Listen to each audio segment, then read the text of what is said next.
I think that all of you should not expect anything.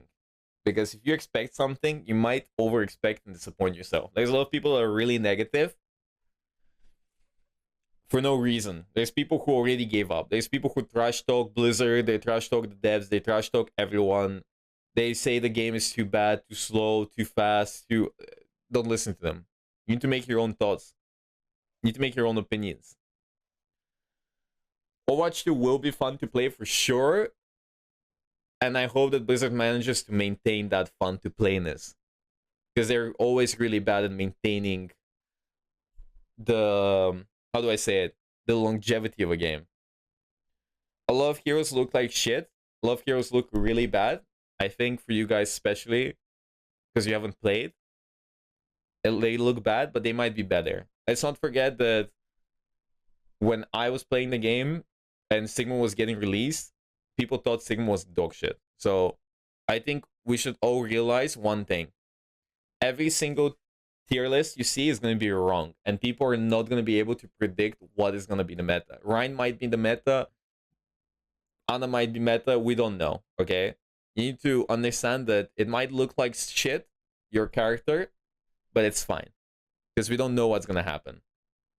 My opinion is biased, so is yours and everyone else's. We all think that these characters are kind of bad, based on a little bit of content, a little bit of gameplay between streamers in an early alpha. So, you know, it's kind of hard to see really how things are going to look like. Overwatch 2 will be fun. It's going to make a lot of your favorite streamers grow a lot. You might become a big famous streamer, who knows? The meta is going to be very different. The gameplay is going to be very different. Everything's going to be hugely different. And that's exciting. And it's very nice. And it's very nice because you get to experience something new. And you get to experience the game being alive a little bit. For a little tiny bit. Maybe it's going to last a long time. Who knows? There's some leaks that there's going to be a battle pass system. And I think that's okay. I think the battle pass system is a good plus. A lot of people are negative about it because they're like, oh, I don't want to pay for a battle pass. They're shilling, or, you know, they're making me pay for stuff. I don't care. Don't pay for it. Nobody cares about that. Like, battle passes are fun, for me at least, because you can grind towards something. You can support your developers or your game, and you can get cool skins for it. And it allows the developers to make the game more accessible for more people for a cheaper price or free to play. Overall, I think Overwatch 2 should be free to play. I think the Battle Pass system is a must for free to play games to be able to manage the game and maintain it for a long ass time. A big concern for many free to play players, not free to play players, but a big concern for a lot of players that actually hate the free to play aspect is that there's going to be a lot more cheaters and hackers and throwers and stuff.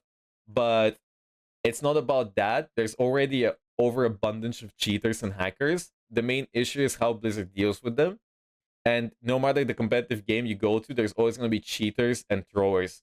You can't do anything about it. Like, it's not about free to play or not free to play. I rather have the game be more accessible to my friends and maybe family than make it inaccessible to them by adding a paywall and letting the game die out over time. Because there's a lot less people willing to try out Overwatch as a multiplayer game if the game is not free to play. Because once you tell them there's a price, they instantly go away because they don't want to pay anything. But if it's free to play, more people are going to try and more people are going to stick around.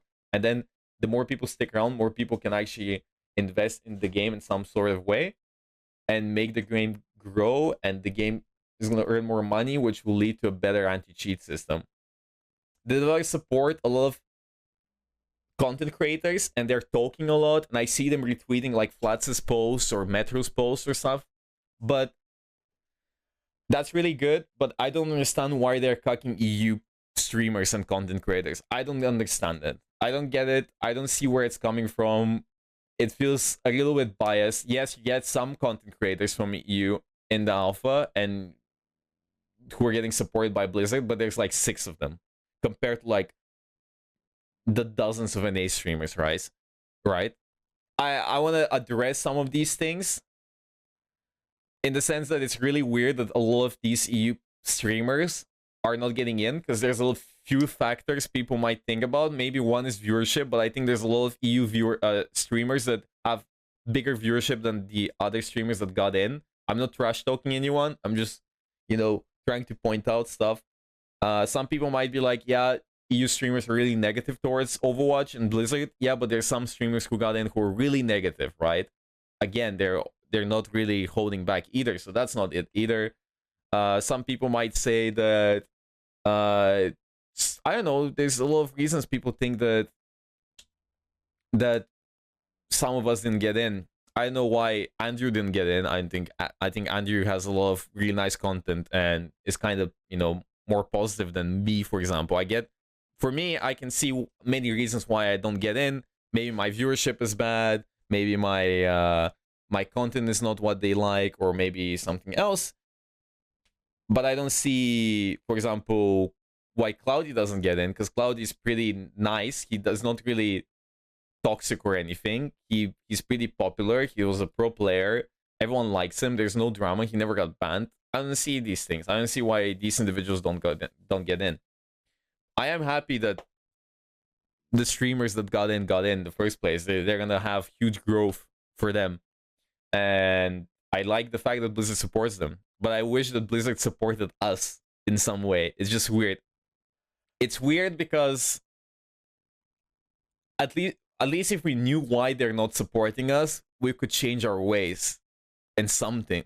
Like, it just feels like the doors are instantly closed because we don't know the right people, or because we are you. I know it's not personal. I know it's not personal for sure. I'm sure it's not personal. I'm just kind of going through the things. Yeah, like you're going to the OG ones, right?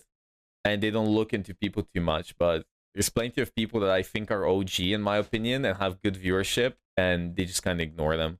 The reason why it sucks as a streamer to not get in, outside of just not getting to play the game or not feeling, I don't want to feel appreciated, but I do want to feel recognized in some way.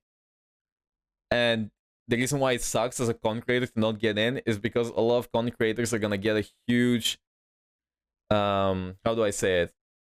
A huge head start on everyone else, right? They're already have a lot of videos planned and gonna be uploading them, and it's kind of like, I wish I could do the same. I wish I could do the same because it would help my channel grow a lot. And it would be really nice as a content creator to be able to have that boost. But I don't get that boost, and that is really annoying.